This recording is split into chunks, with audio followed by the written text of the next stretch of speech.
টুনির গল্প ও রাগী চাষি। একবার এক গ্রামে থাকত ছোট্ট এক টুনি পাখি। সে ছিল খুব চঞ্চল আর খুশি মেজাজি।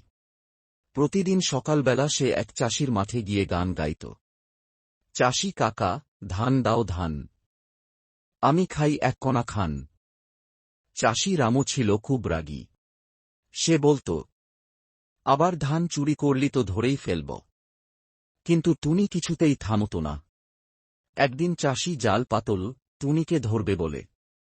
টুনি এল, ধানের উপর বসল, আর ধপাস, ধরা পড়ে গেল। টুনি কাঁদতে কাঁদতে বলল, আমি গান গাইতে এসেছিলাম কেবল, খেতে নয়। চাষির মন গলল। সে বলল, তুই এত সুন্দর গান গাস, তোর জন্য আলাদা ধান রাখব। তারপর থেকে টুনি রোজ আসত, গান গাইত, আর চাষি হেসে ধান দিত।